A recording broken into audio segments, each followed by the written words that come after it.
Today, we're diving into a powerful blueprint for building a life that isn't just successful on the surface, but one that's deeply meaningful and built to last.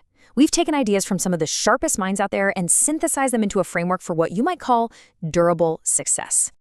And this quote, man, it just gets right to the heart of the problem, doesn't it? Our world is absolutely flooded with these easy, short-term rewards designed to hijack our attention.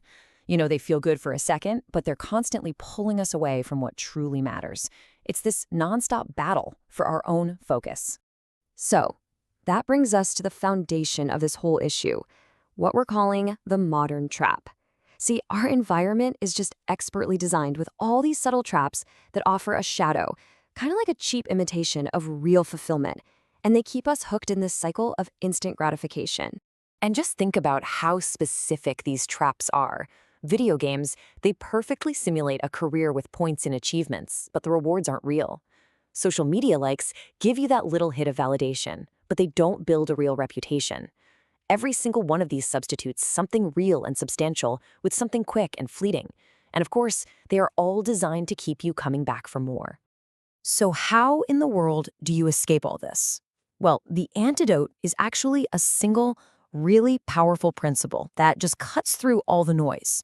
It's the cornerstone of our entire blueprint, learning to embrace the long game.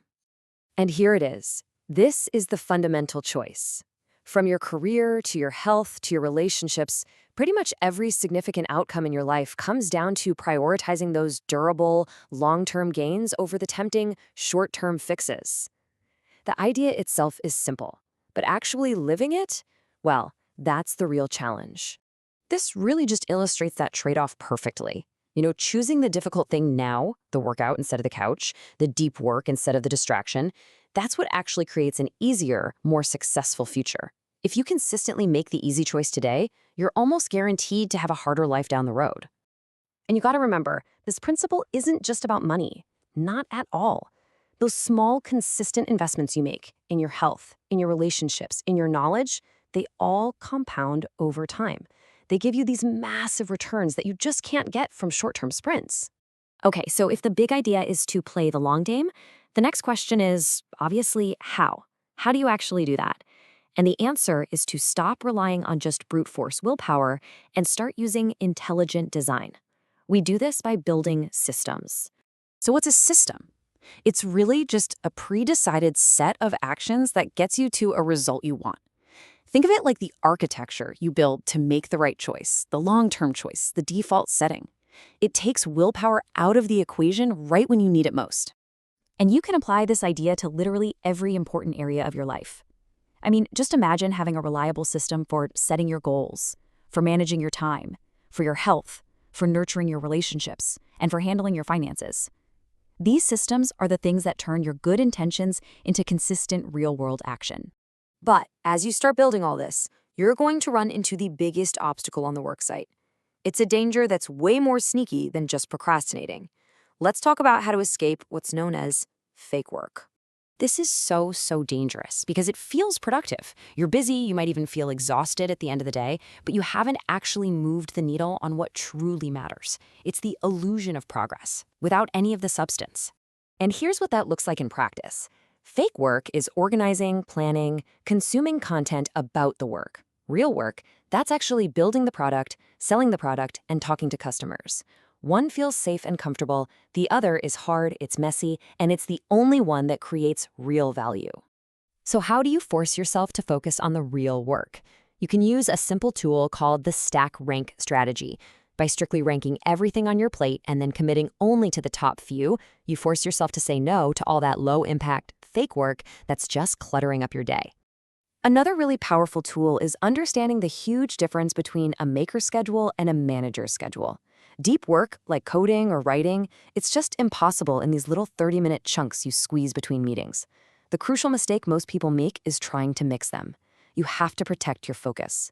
Split your day, one part for meetings and calls, and one large, sacred, uninterrupted block for actually making things. Now, when you finally master the long game, when you build good systems and you focus on real work, you start to build the ultimate asset. This is the masterpiece of your whole architecture, moving beyond just getting attention to earning durable, lasting trust. And wow, what a critical distinction this is. Visibility is all about getting noticed. It's fast, it's flashy, and you measure it in likes and views. But credibility, that's about being chosen. It's slow, it's built on consistency and your reputation. See, one is rented from platforms, the other is owned by you. So, how do you actually build that owned trust? Well, it's a pretty straightforward three-step process. First, you have to be super clear on your position. What do you want to be known for? Second, you have to be visible with that position. But it's that third step that is the most critical. You have to deliver consistently, proving that your actions line up with your words. And this is the trap that catches almost everyone. They get really good at being visible, and they start chasing likes and impressions and followers, but they neglect the deep, slow, hard work of actually delivering on their promises. They completely mistake having an audience for having real authority. So, when you zoom all the way out, this entire framework really comes down to a fundamental choice, a choice that you have to make as the architect of your own life. It's all about what kind of legacy you are consciously deciding to build. And that brings us to this final powerful idea. In the long game, what you own will always, always compound more than what you rent. Chasing that fleeting attention keeps you on a hamster wheel, but building owned trust, that's how you create real, lasting equity in your life. And that leaves us with one final question for you to think about. Just look at your actions, your systems, your priorities. Ask yourself, are you optimizing to just be seen today, or are you optimizing to be trusted for years to come? The choice is yours. Thanks for tuning in.